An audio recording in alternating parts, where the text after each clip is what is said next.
Mesdames, Messieurs, bonsoir. Merci de votre fidélité. Bienvenue dans votre mag sport à la une. Al-Khalil Ndour, 23 ans. Cher Bamba Diallo, 24 ans. Un meneur et un ailier, deux espoirs du basket sénégalais. Nos invités ce soir, deux joueurs qui ont tiré leur épingle du jeu lors des fenêtres des éliminatoires de l'Afrobasket et qui ont des ambitions plein la tête. Ils nous raconteront leur parcours pour les accompagner, parler de leur qualité, mais aussi de nos pépites locales. Nous aurons également sur ce plateau Idrissa Sissoko, coach ASC Diaraf et directeur de recrutement de SID Academy qui évoquera aussi la formation. Ligue 1, le choc entre Génération Foot et le Diaraf de Dakar tourne à l'avantage des Grenats qui enchaînent une 4e victoire de suite en championnat. Cette 9e journée voit également le Diambar FC conserver sa place de leader après sa victoire devant le Stade de Mbour de buts à 1. La défaite de trop pour l'ASAC Niambour qui voit son entraîneur Hassan Diallo démissionner. Les Lougatois battus par le Teungueth FC 3-0. L'ASAC Niambour, c'est une seule victoire en 9 journées malgré un recrutement double XL cette saison. Nous irons également du côté de Saint-Louis où la Linguère réalise un excellent début de saison. Les Samba Linguère n'ont encore perdu aucun match et possèdent déjà 8 points d'avance au classement sur leur dauphin Cœur Madior. Koumbé Sek, championne de canoë-kayak, veut aller aux Jeux Olympiques de Tokyo. Passage obligé, les qualifications. Plusieurs fois championne du Sénégal, auteur de belles performances également en Afrique. Koumbé Sek sollicite l'État pour avoir une bourse afin de réussir son pari.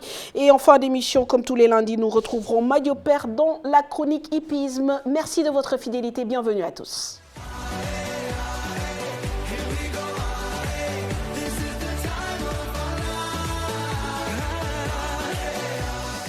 Cher Tidiane, bonsoir. Bonsoir Mme Fatou, bonsoir au président Abdoulaye Thiam et bonsoir aux téléspectateurs qui nous regardent. Voilà, bonsoir Abdoulaye. Bonsoir Mme Fatou, bonsoir cher Tidiane, bonsoir à tous les téléspectateurs de la TFM. C'est avec vous que nous ouvrons ce magazine, tout simplement pour parler de la campagne pour la présidence de la CAF. Si campagne encore il y a, car selon les informations révélées par une partie de la presse sportive sénégalaise ce matin et d'autres confrères africains, la campagne est en train de se transformer en partage. Une tournure qui fait suite à une rencontre tenue à Rabat au Maroc ce week-end entre les 4 candidats et qui, faut-il le préciser, n'a pas vu la présence de Gianni Infantino, mais de 2 de ses proches collaborateurs. Une presse qui nous informe du fait que dans ce dispatching, le poste de président serait acquis pour Patrice Motsepe. Augustin Senghor et Ahmad Yahya seront respectivement premier vice-président et 2e vice-président. Pour Anouma, c'est un peu plus flou. Abdoulaye Thiam, vous êtes rédacteur en chef de Sud Quotidien, évidemment président de la NPS et auteur de l'un des articles parus sur le sujet ce lundi.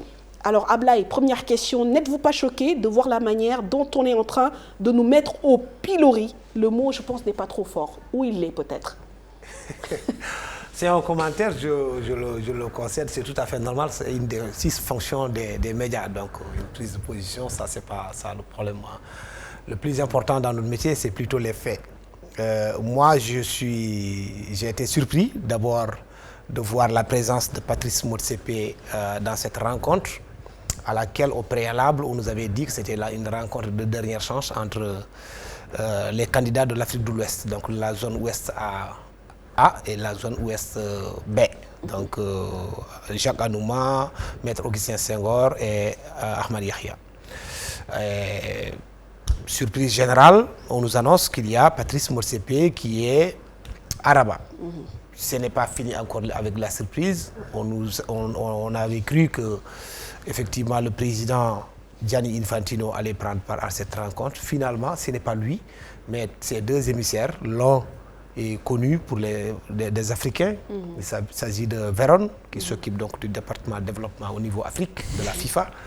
Mais l'autre, c'est un de ses principaux assistants. Donc il s'agit du Suédois Mathias. Mais le plus important, c'est qu'ils sont venus avec une proposition. Ils sont venus avec une proposition qui consistait à dire, comme vous l'avez dit tout à l'heure dans le sommaire, de trouver un compromis entre les différents candidats pour qu'on n'aille pas véritablement à des élections, pour que ça ne soit pas disputé. Donc trouver un consensus, et leur consensus consiste effectivement à octroyer le poste de président à Patrice Motsepe. Mais c'est un problème, Abdoulaye, des élections disputées. Non, pas du tout, pas du tout. En fait, moi, j'aime bien Lamine Diack, par exemple.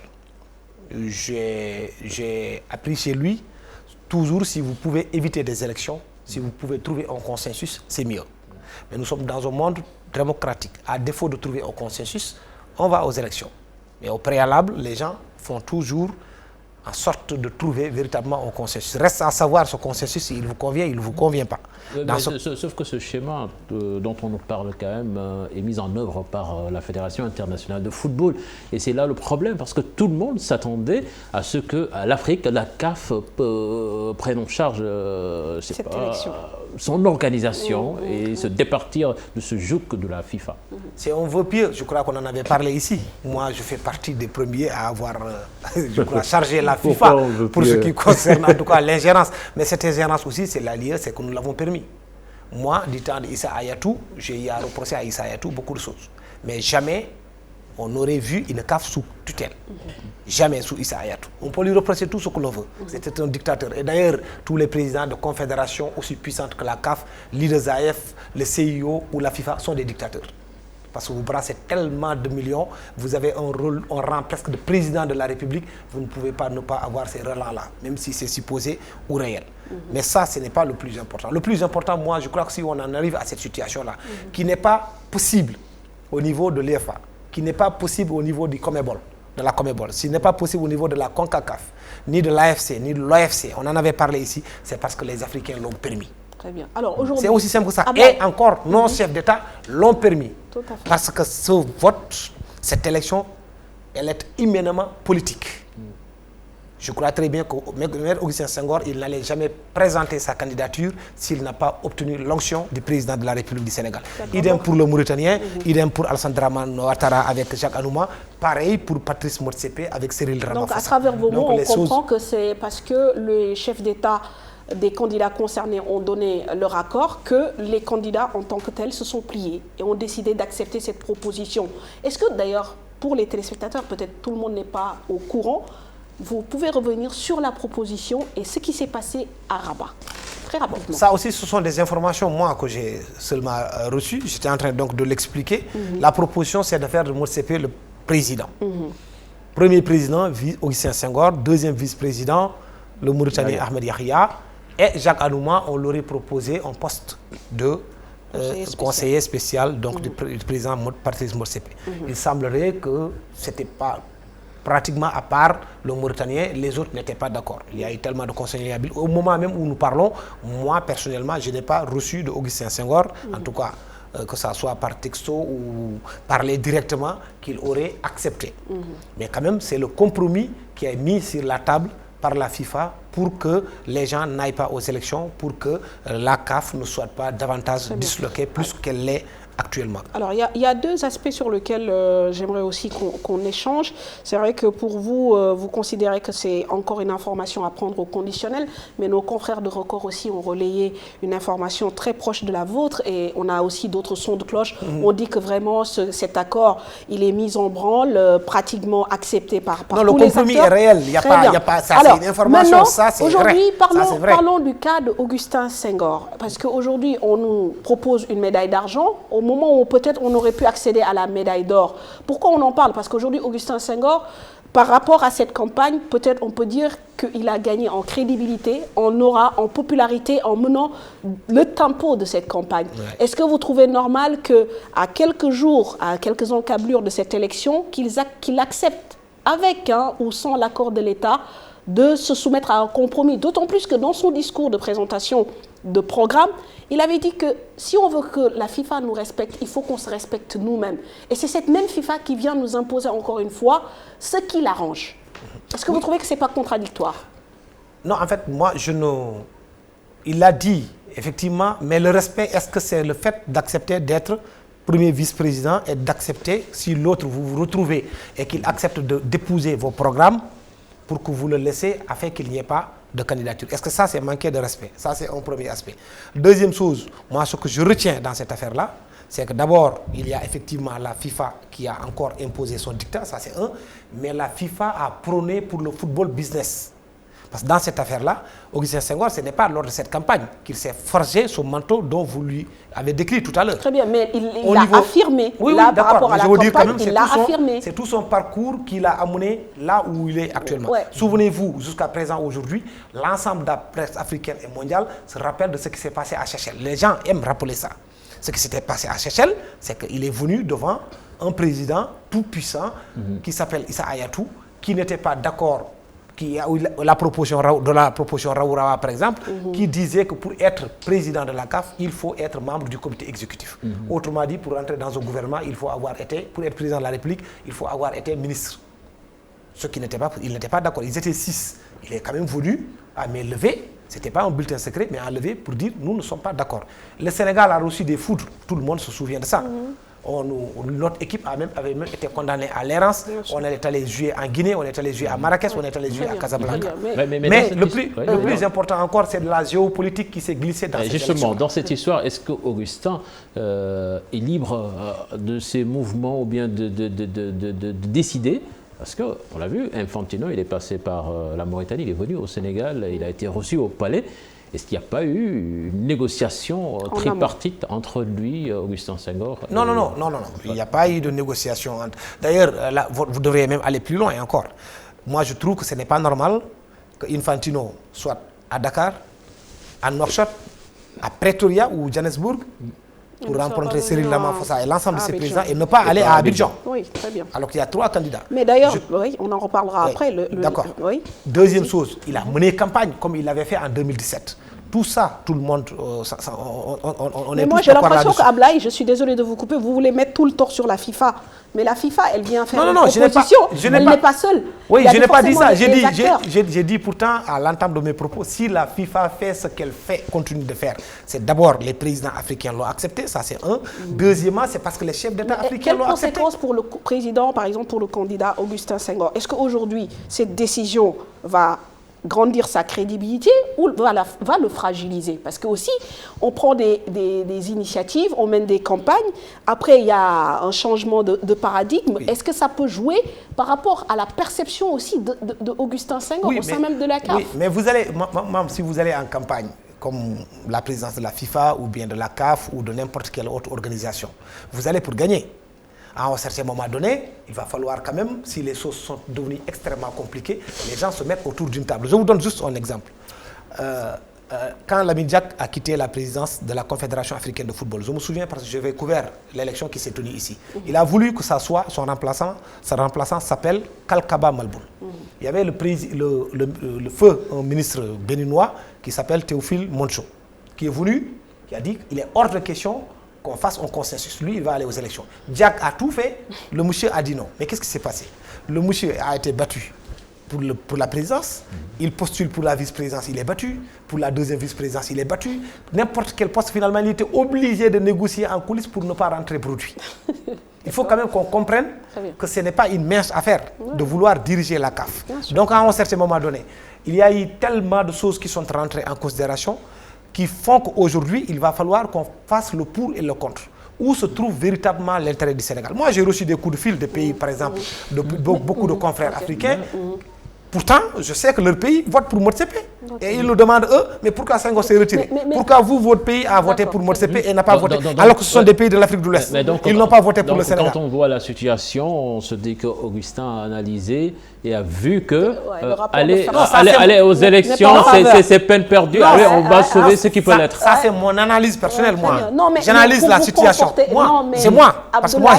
Pour vous conforter dans votre analyse, des gens proches de l'équipe de campagne, entre guillemets, qui sont dans l'équipe de campagne d'Augustin, disaient clairement qu'Augustin n'est pas le candidat de Gianni Infantino. Ça c'est clair, c'est pas eux seulement, ça c'est tout le monde. Voilà, le favori c'était Patrice Motsepe. Oui. Donc c'est pas un secret de polichinelle. Non seulement c'est Motsepe qui était son candidat, deuxièmement, ils ont trouvé un autre candidat pour l'envoyer en sorte de cheval de Troie au niveau de notre zone.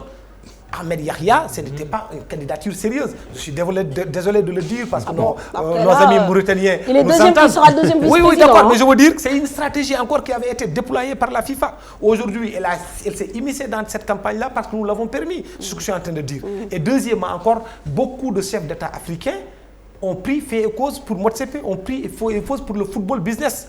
C'est ça la réalité des choses. Moi, mon analyse, quand j'analyse froidement les choses, et je les regarde, je ne sais pas encore si Senghor, en tout cas, va accepter ce compromis-là. Si je vois les choses, je dis oui, il était parti, parce que quand même, n'oublions pas qu'il y avait environ 15 présidents de fédération, des membres du comité exécutif qui avaient poussé Augustin Senghor pour qu'il soit candidat. Entre-temps, on a vu même les gens qui sont plus proches de nous, nous ont laissé en couple. Qu'est-ce qui s'est passé entre-temps? Parce qu'il y a le vouloir du président de la fédération qui est censé voter et la décision qui est prise par ton chef d'État. Parce qu'en réalité, en Guinée par exemple, ce n'est pas au fond, c'est Antonio Soare qui prend l'enveloppe, qui le met dans l'urne, mais celui qui vote s'appelle Alpha Condé. Mais c'est aussi simple que ça. Alors, très rapidement. Avant même, déjà, que vaut ce poste déjà de premier vice-président? Est-ce que c'est comme la vice-présidente des États-Unis où le monsieur ne sert absolument à rien du tout tant que le président en exercice est en place? D'abord, si vous dites que le vice-président... Non, je demande, je pose une question. Mais on est journaliste quand même. Tout le monde sait quand même que poste de vice-président des États-Unis, ce n'est pas une coquille vide. Parce que même pour une déclaration de guerre, ce n'est pas le président de la République qui le fait. Ça, quand même, c'est bon à savoir. Ça, c'est un. La deuxième chose, vous êtes vice-président chargé de. Aujourd'hui, à supposer que le président Augustin Senghor soit premier vice-président chargé du développement. C'est un poste extrêmement important sur lequel on ne peut pas cracher. Ça, c'est un. Deuxième chose, s'il est vice-président, il est membre donc, du comité exécutif. Il est membre d'office du comité d'urgence. Autrement dit, tu es dans le sein des saints de toutes les décisions qui vont être prises. Moi, je ne suis pas d'accord avec la politique de la chaise vide. Il faut que le Sénégalais soit dans les instances de décision, là où l'on décide. C'est pourquoi je dis qu'en fin de compte, en fin de compte... Ça, c'est votre commentaire. Non, mais c'est votre commentaire. Non, Abdoulaye, parce que tout à l'heure, vous m'avez voulu... Tout ce que je suis en train de dire, c'est mon commentaire. D'accord, très bien. Non, mais il y a eu effet, parce que même j'ai lu votre article, vous dites que Augustin Senghor tire son épingle du jeu. Ça, c'est votre commentaire. Oui, c'est mon commentaire. Parce que tout à l'heure, vous avez quand même voulu bien me faire comprendre que j'ai fait un commentaire en disant qu'on nous cloue au pilori. Moi aussi, je vous renvoie à vos règles en vous disant que ça, c'est votre commentaire. Et j'ai accepté. On va voir à la fin. Et j'ai accepté aussi. C'est à la fin du bal qu'on paie les musiciens. On verra bien. Il faut quand même reconnaître que j'ai accepté que vous fassiez un commentaire et j'ai même dit que le commentaire fait partie d'une des fonctions. Très bien, d'accord, très bien. Mais est-ce qu'aujourd'hui on peut penser que Augustin Senghor tire son épingle du jeu? On ne le sait pas. Parce que moi, aujourd'hui, le cas qui m'interpelle dans tout ça aussi, c'est peut-être la position de Jacques Anouma, qui apparemment n'accepte pas cette proposition faite. Il n'a pas envie d'être conseiller du président. Et lui, il pourrait peut-être aller aux élections. Même avec 3 voix, il va peut-être y aller, se faire taper, mais il aura une crédibilité. Il aura quoi? Une crédibilité et une réputation. D'abord, rien ne nous dit que Jacques Anouma a dit oui, n'a pas dit oui. Non, il n'a pas dit oui. Il n'a pas dit. Il n'a pas dit non, peut-être, mais il n'a pas dit oui. Mais nous, ce n'est pas les sources, ce n'est pas les informations que nous avons reçues. Mais aussi, vous avez des informations selon lesquelles que ces deux personnes, à savoir le président de la FIFA et Jacques Anouma, ce n'est pas le grand amour. Analysez froidement les choses quand même. Vous ne voyez pas quand même que Senghor n'était pas le premier choix de la FIFA, n'était pas le deuxième choix de la FIFA. Parce que la FIFA quand même avait 2 candidats estampillés, ce que tout le monde reconnaît. Un, c'était Patrice Motsepe. 2, c'était Ahmed Yahya, qui était pour moi un cheval de Troie, qu'on a introduit au niveau de l'Afrique de l'Ouest pour prendre... Torpiller en fait. Ok, on est d'accord là-dessus. Mais quand même, en fin de compte, on n'a pas dit Patrice Motsepe, président, Ahmed Yahya dans la proposition premier vice-président. On a quand même pris Senghor comme premier vice-président. C'est extrêmement important.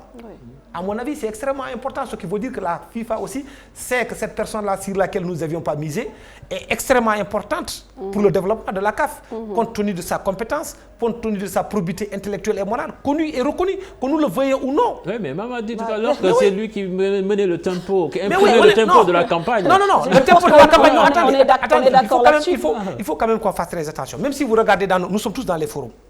Aujourd'hui, nous avons comme l'impression que tout le monde ne lise que la presse sénégalaise. C'est à notre honneur. Tout le monde regarde que notre télévision. On a comme l'impression que ça n'existe pas dans la sous-région. C'est à notre honneur. Et mieux encore, il y a des articles pourtant. Parce que ça aussi, c'est la presse sénégalaise, cette liberté de ton que nous l'avons et que les autres n'ont pas. Il y a beaucoup d'articles de presse aujourd'hui qui n'ont pas été en faveur d'Augustin Senghor. Mais les gens étaient libres de les écrire, de dire ce qu'ils veulent. Parce que personne ne peut nous Au-delà bâillonner. au-delà de la presse, Nous sommes d'accord au-delà de là-dessus. la presse Ablaye, quand Oui. même, il faut reconnaître qu'aujourd'hui, c'est parce qu'Augustin Senghor a proposé un programme que les autres candidats ont parlé de programme, on fait des conférences de presse. Oui. Je veux dire, il a été un éclaireur dans cette campagne. Oui. Donc quand je parle de tempo, ce ne sont pas Non, des oui, mais commentaires, ce sont des faits. Il a été, oui, ça Voilà. c'est des Et faits. Ça, peut-être il a que été c'est le par rapport- dernier. Peut-être le par rapport à dernier ses actions que d'ailleurs Infantino a reconsidéré sa manière de le considérer, entre guillemets, excusez de la répétition, de le considérer dans cette hiérarchie dont vous parlez. Manfatou, vous êtes journaliste certainement, vous savez ce qui se passe même au niveau de la FIFA. Si vous faites vos investigations, vous saurez très bien qu'Infantino a beaucoup de respect et de considération envers Augustin Senghor. Ce n'est pas simplement pour ce programme-là, mais lui, il sait les capacités et les valeurs d'Augustin Senghor, surtout pour des dossiers extrêmement importants. Il le sait. D'accord, très bien. Mais est-ce que Infantino a besoin de quelqu'un qui est capable de dire non? D'un compétent. Est-ce qu'il a besoin de quelqu'un qui peut lui tenir tête? Est-ce qu'il a besoin de quelqu'un qui n'est pas une véritable marionnette? Non, je ne crois pas. Il a besoin d'un plaisantin, comme il a eu à amener une marionnette avant même la fin de son quinquennat. Mais qui sait, Sous couvert. peut-être qu'avant la fin de ce mandat même, on peut se retrouver par la magie des choses avec Augustin comme président de la CAF. Non, ça, et c'est là, des- non, ça, c'est des scénarios. suppositions. mais bien possible. Ça, c'est des scénarios. Mais- Très bien. mais Donc c'est- nous Non, acceptons non, donc. Parce que donc, déjà, Ablaye. quand on le met premier vice-président, il est très proche de la présidence. Hein. Mais oui, mais non, Comme oui, le mais dans tous président les cas de de figure, l'Assemblée nationale moi, est ce très que je proche du préfère chef tout de l'État. simplement retenir, c'est que quand même, on est allé dans une compétition. Le On n'y est Sénégal- pas encore allé. C'est ça le problème, Non. c'est qu'on a commencé, je ne mais on parle n'a pas pas de fait le l'élection. combat. Je ne parle pas de l'élection, je dis qu'on est allé dans une compétition. Tout le monde a respecté notre candidat. Notre pays s'est impliqué jusqu'au bout. Et là, il y a une proposition qui a été faite pour qu'on n'aille pas vers une élection, que l'Afrique parle d'une seule voix. Oui, mais Est-ce que cette la voix de personne-là... qui? Le plus important encore, c'est le C'est la programme. voix de N'oubliez qui? pas, je ne sais pas, certainement vous avez lu la déclaration d'Augustin Senghor quand il est passé à Conakry, quand il est sorti. Pourtant, il a lâché au mot. Je ne refuse pas de me retirer. Je suis prêt à me retirer, mais à une seule condition, que celui-là qui va prendre les destinées du football africain, de la CAF, prenne en considération l'ensemble de nos programmes, l'ensemble de nos griffes, tout ce que nous voulons que cette CAF-là soit. Bien sûr, très bien. Est-ce Ça, que ça a c'est été très clair. Est-ce que c'est le c'est cas? la fin. Est-ce que c'est le cas? Ah non, C'est mais la non, fin. mais c'est ce Très que je vous dis, bien. parce Les que là, négociations les vont se négociations poursuivre. ont démarré là-bas. D'accord. On n'est pas encore arrivé au bout. Ils Bien vont sûr. encore se rencontrer. Ce week-end, à Yes. Nouakchott, notamment. À Nouakchott, pour et la sur finale ce, de ça la va se Cannes poursuivre. Libre. D'accord. Parce que pour la première fois qu'Augustin a rencontré Motsepe. Patrice Motsepe, c'était à Yaoundé. Ils se sont rencontrés pour la première fois. Donc, le link va être vite fait. Moi, je présume que dans tous les cas de figure, j'aurai un Patrice Motsepe. Ce qu'on sait de lui aujourd'hui, c'est qu'il dirige Mamelodi Sundowns. Il a réussi, mais pour moi, la CAF n'a pas besoin d'un milliardaire. Et c'est un Ah, milliardaire. peut-être que si, parce que la CAF aussi, un club, est Jaraaf, déficitaire. Tinguède La Football CAF Club ou oui, non, mais Ablaye, sur Génération ce Foot, point-là- tous ces clubs-là ont besoin d'un milliardaire. Mais la CAF devrait être tellement puissante. Non, mais la CAF aujourd'hui, elle est déficitaire. Mais Ça, pourquoi? c'est Mais oui. c'est un Non, des ça, constats mais oui. que fait Augustin Senghor. Donc peut-être que sur le plan financier, la CAF a besoin d'un homme puissant, tout simplement. Mais la CAF, parce qu'il ne faut pas quand même qu'on se trompe. Le mec, Patrice Motsepe, il ne va pas prendre ces milliards parce qu'il est supposé être la deuxième fortune de l'Afrique du Sud, la 10e au niveau de l'Afrique, pour prendre son argent et mettre ça au niveau. Injecter. Ce qu'on attend de lui, c'est quelqu'un qui a de la sérénité, qui est capable de renflouer les caisses. Aujourd'hui, même regardez au niveau de la Peut-être qu'il a un au réseau niveau même de la capable presse de l'aider internationale. en ce sens. Quelle est la presse aujourd'hui qui tire le plus sur Patrice Motsepe? C'est la presse française, c'est RFI. Quel est le sponsor leader numéro 1 des 9 compétitions de la CAF? Il s'appelle comment? C'est Total. Expliquez, essayez de voir le link. Oui, mais bon, C'est aujourd'hui, extrêmement en important. attendant, C'est des- on parle c'est de des- beaucoup c'est de des lignes, choses- mais Oui. aujourd'hui, le dernier mot C'est revient des- à la FIFA. C'est ça la conclusion de cette affaire. Le dernier mot revient oui, à la FIFA. Bien sûr, ça revient à la FIFA. Très bien. Effectivement, en tout cas dans cette sélection-là. Mais si nous voulons vraiment... Apparemment, qu'on le quitte- lobby français ne pèse pas assez d'ailleurs, du coup. Mais Puisqu'on est parti- on attend de voir ce qui va se passer. On va voir. On attend de voir ce qui va se passer Très parce que, quand même, cette affaire-là, c'est une question d'intérêt. Le jour qu'il viendra pour dire que je vais mettre un terme entre le contrat qui a été passé, Lagardère est déjà Ah parti. bon, il y avait Lagardère Oui, déjà. c'est ce que j'ai dit. Donc, s'il vient aussi pour remettre en cause les intérêts du truc, ben, les gens-là, ils n'ont pas d'état d'âme. Hein. Bien sûr. Ce ne sont pas des enfants de cœur, c'est une question question d'intérêt. Bien sûr. Donc si vos intérêts sont menacés, tout le monde va vous entendre. C'est aussi simple que ça. Mais dans cette affaire-là aussi, il va falloir que le Sénégal sache où se trouve son intérêt. Où se trouve son intérêt. Merci Ablaye. Ah, oui. Bon, on vous a vraiment accordé donc cette partie importante de l'émission pour quand même voilà, poser le débat, parler aux téléspectateurs pour qu'ils comprennent un peu les enjeux. Merci de nous avoir éclairé sur ce sujet. Et donc, nous allons enchaîner avec le football local avant de recevoir bien sûr nos autres invités avec la 9e journée de Ligue 1. Le gros choc opposé hier, Génération Foot au Diaraf, au stade Djibril Diagne.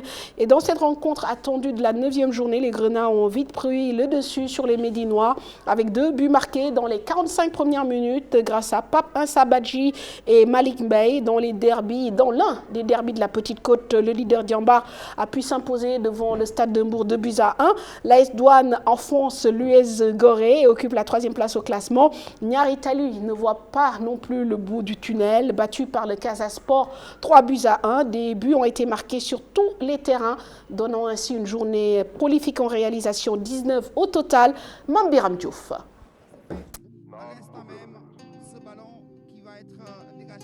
Génération enchaîne face au Diaraf. Les académiciens ont battu les Verts et Blonds de la Médina 2-0 à Denis Biramdao lors de la 9e journée de la Ligue Pro. GFC a décroché sa 4e victoire d'affilée grâce à Pape Insabadji et à Malik Mbaye, auteurs des 2 buts de la victoire. Il garde la balle.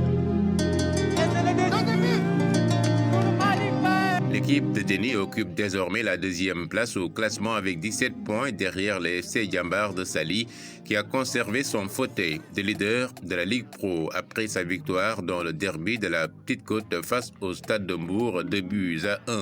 Tenguède FC de son côté a réalisé une bonne opération en allant s'imposer à Louga devant la SEC Ndiambour 3-0. Les hommes de Youssouf Dabo qui a prolongé cette semaine son contrat avec le club rufisquois jusqu'en 2023 occupe la 5e place au classement avec 14 points. De son côté, l'AS Douane enfonce un peu plus l'US Gorée. Victoire des Gablous 2-1 devant les Insulaires qui comptent toujours une seule victoire depuis le début de la saison. Les Gorée occupent toujours l'avant-dernière place au classement devant le NGB battu par le Casa Sport 3-1. L'AS Pikine a fait une bonne opération lors de cette 9e journée. Les Pikinois ont renversé le Mbour Petite Côte sur le score de 2-1. Pourtant, tout était bien parti pour MPC qui avait pris l'avantage dès la 13e minute de jeu grâce à Abdoulaye Gueye. Mais l'efficacité d'El Hadj Lamine Dramé, buteur à la 36e, a anéanti les efforts des visiteurs. Plus adroit, l'AS Pikine finit par passer devant un score à la 67e grâce à Abdou Karim Seck.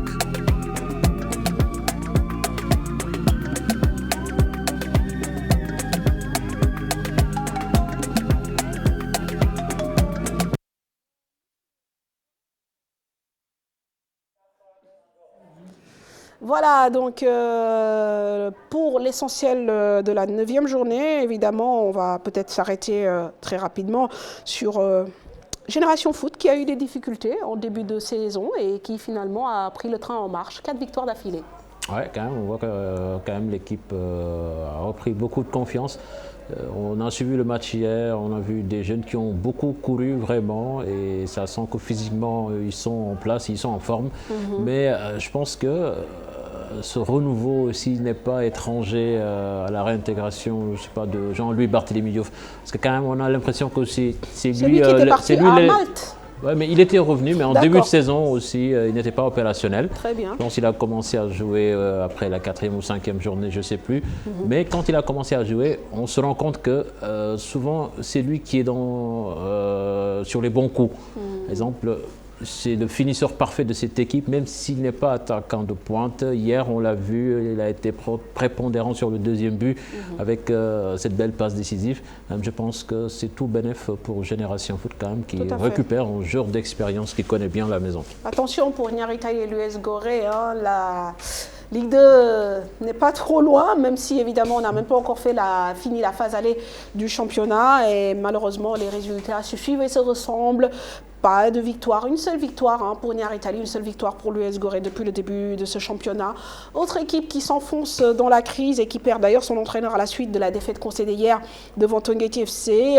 Donc c'est le Ndiambour, une seule victoire en 9 rencontres de championnat, 5 nuls, 3 défaites. Celle d'hier a provoqué le départ du coach de la ZAC Ndiambour, Hassan Diallo, qui a présenté sa démission donc en direct, évoquant une équipe malade et pour qui il n'est plus le remède. En face, l'adversaire du jour, Teungueth FC s'est refait une santé avec 3 buts marqués. Double réussite pour les Rufisquois qui recollent au peloton de tête et préparent de manière idéale la réception du Mouloudia d'Alger en Ligue africaine des champions. Tierno Fall. FC qui lui a infligé sa deuxième défaite consécutive ce dimanche au stade Albouri Ndiaye. Un échec qui a plongé les supporters lougatois dans une déception générale. C'est une situation regrettable. Peut-être que si on avait un bon résultat aujourd'hui, ce ne serait pas passé comme ça. Mais malheureusement, le résultat, le Ndiambour n'a jamais perdu par 3 buts d'écart. Le Ndiambour a fait une première mi-temps exceptionnelle. En deuxième, l'équipe s'est cassée complètement en plusieurs morceaux. On a pris 3 buts. C'est normal que les supporters réagissent. Donc aujourd'hui, ça n'a pas marché. Ça a été vraiment catastrophique pour nous. Donc à Louga, on jouait à défaut de pouvoir remporter les 3 points. On prenait le point du mur. Mais cette fois-ci, on a perdu avec contre une bonne équipe de Teungueth FC. Aujourd'hui, avec cette défaite enregistrée à domicile, la situation devient encore plus difficile pour le Ndiambour qui ne parvient toujours pas à décoller. Il faut dire, il faut pas tourner autour du pot. Il ne faut pas se voiler la face.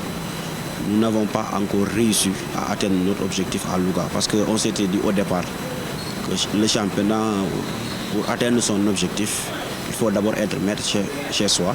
Donc il faut gagner les matchs à domicile et négocier les matchs à l'extérieur. Mais depuis que le championnat a commencé, on ne parvient pas à avoir les 3 points chez nous. Donc c'est vraiment désolant. Même à l'extérieur, le Ndiambour en tout cas engrange des fois 2 points de nul. Et justement, à la 9e journée, le Ndiambour a été en tout cas battu à domicile par 3 buts à 0. Et en tout cas, cela montre les problèmes qui existent au Ndiambour. Et d'aucuns ont déjà prédit ces problèmes depuis l'entame du championnat. Mais malheureusement, il n'y a pas encore de solution par rapport à ces mots. Et c'est d'autant plus vrai que quand on regarde un peu ce qui s'est passé aujourd'hui, avec les buts marqués par Teungueth FC, tu sens nettement que ça c'est une équipe qui a été construite sur la durée. Contrairement au Ndiambour qui chaque année change pratiquement 70 voire 80% de son effectif. Et c'est un éternel recommencement. Moi je pense que le vrai problème du Ndiambour c'est ça. Pourquoi on n'arrive pas à avoir de bons jours pendant 2 saisons, 3 saisons pour pouvoir construire quelque chose. Cette 9e journée a été aussi marquée par le départ de l'entraîneur Hassan Diallo qui a annoncé sa démission à la fin de la rencontre devant la presse, ce qui devient aux yeux des Lougatois une évidence tant les résultats du Ndiambour sont décevants. Les moyens sont là, les idées sont là, mais ça ne marche pas au niveau du résultat de l'équipe depuis le début du championnat. Donc quelque part il y a un problème. Et je crois que quand il y a des problèmes, il faut trouver des solutions. C'est surtout par rapport au niveau de l'encadrement technique qui a rendu le tablier. Moi, je crois que c'est une très bonne chose pour le club et pour les dirigeants. Maintenant, c'est aux dirigeants de revoir les choses, ce qui ne marche pas, avoir le courage de corriger. Bon, est-ce que la démission d'Hassan va être la solution? Moi, je dis non. Ça peut être un début de solution. Est-ce que les éternels intérimaires, entre guillemets, vont encore rester? Ça aussi, c'est aux dirigeants d'apprécier la situation. Mais quoi qu'il en soit, Ndiambour, il ne faut pas se précipiter. Je pense que ça demande un travail de longue durée. Ça demande aussi des analyses en profondeur. Il n'y a pas encore péril en la demeure. J'appelle les gens à la sérénité, en tout cas autour d'une table pour pouvoir maintenant discuter sur comment faire maintenant pour que le Ndiambour puisse continuer le championnat dans des meilleures conditions possibles et pour pouvoir également atteindre l'objectif qu'on s'est fixé au départ. Au classement, le Ndiambour de Louga, avec 2 défaites, 1 victoire et 5 matchs nuls, occupe la 11e place du championnat avec 8 points. Merci Tierno Fall pour cet élément éclairant sur la situation du Ndiambour. Il faut le dire que la démission de Hassan Diallo est départ hein, pour lui. Il a été à la tête de cette équipe à 3 reprises. Et apparemment, au-delà donc, des aspects techniques, il y a beaucoup de dissensions au sein même du club, ce qui explique un peu ses résultats en dents de scie. Nous allons retrouver donc les résultats de cette 9e journée avec donc l'AS Pikine qui s'est imposé contre Mbour Petite Côte 2 buts à 1. Le Casa Sport a battu Niaritali 3 buts à 1. Génération Foot s'est imposé devant Giraffe 2 buts à 0. Sneps donc a réussi le hold-up devant Dakar Sacré-Cœur 1 à 0. Le Diambar s'est imposé devant Stade de Mbour 2 buts à 1. Les donc Rufisquois de TFC battent Niambour 3 buts à 0 et l'AS Douane s'impose devant l'US Gorée donc 2 buts à 1. Et au classement donc le Diambar FC est toujours leader 18 points. Génération Foot toujours à la seconde place, 17 points. L'AS Douane 3e avec 16 points. Donc AS Pikine 4e avec 15 points. Et en bas de tableau, ça ne change toujours pas. L'US Gorée est 13e avec 4 points, Niaritali est donc bon dernier avec 3 points. Nous avions, je pense, parlé, même cher, vous en aviez évoqué certains points sur ce plateau, la dissension qui avait secoué les dirigeants de la Lingard de Saint-Louis au début de cette saison. Ouais, donc avec un manager qui reste président de club, notamment Amara Traoré. Donc, je sais pas, écarté entre deux pays, hein, entre la Guinée et le Sénégal. Mais qui est toujours resté président de l'AS Linguère et les résultats sont toujours aussi bons que l'année dernière. En tout cas, on va suivre ce sujet préparé par Ousseynou Diop puisque donc la Linguère n'a pas encore connu de défaite depuis le début de la saison. C'est 7 victoires, 13 buts marqués contre seulement 4 encaissés. Et donc, ils occupent logiquement, ces Samba Linguère, la tête du classement de Ligue 2 avec 8 points d'écart sur le deuxième, Keur Madior, Ousseynou Diop. Pour le compte de la 9e journée, la Linguère de Saint-Louis a reçu et battu EJ Fatick sur le score de 2 buts à 1. C'est Mohamed Rassoul Ba qui a signé un doublé et qui se retrouve seul meilleur buteur avec 6 réalisations. On a gagné, je félicite mes joueurs et j'encourage Fatick parce que c'était pas évident. On s'attendait à ça, à un match difficile parce que déjà, d'abord, pour eux, nous sommes l'équipe à abattre parce que nous sommes en tête invaincus. Deuxièmement, Fatick est postulant pour la montée, donc ce n'était pas un match facile. Et vu la tournure des matchs d'hier, il fallait impérativement empocher les 3 points pour grappiller encore distance et encore le 3e. Les Samba Linguère sont présentement les seuls invaincus en ligue professionnelle. En 9 sorties, les protégés de Abdelmajid Diagne ont obtenu 7 victoires et concèdent 2 matchs nuls. Un bon départ pour l'équipe Fagnon de la vieille ville. Nous, on prépare match par match parce que le championnat, c'est encore long. Et on est qu'à la 9e journée. Rien n'est encore joué. Donc on va bien savourer aujourd'hui et préparer encore dimanche prochain, Inch'Allah. La Linguère qui compte 23 points est leader au classement de la Ligue 2. Les partenaires de Mohamed Rassoul Ba ont pris le large avec 8 points d'avance sur le dauphin Keur Madior à 4 journées de la fin de la phase aller. Voilà, Ousseynou Diop, la preuve par les chiffres à travers ce classement que vous allez découvrir. La Linguère, solide leader de cette Ligue 2 avec 23 points, soit 8 points d'avance sur son premier poursuivant, à savoir Keur Madior. 3e place Demba Diop Football Club. Et en bas de tableau, on retrouve Port qui végète dans cette seconde division finalement. 3 saisons d'affilée, alors que l'objectif chaque année c'est la montée. Bon, c'est une purgatoire quand même. Quand on y entre. C'est difficile d'en sortir. Extrêmement difficile d'en sortir. Effectivement. Et Africa Promo Foot qui donc ferme la marche. Et puis nous allons vous proposer cet élément avec l'ancien international sénégalais qui est désormais nouvel ambassadeur de 1xBet. Il s'agit de Khalilou Fadiga. Suivez le lancement donc de cette campagne à l'hôtel Pullman dans cet élément.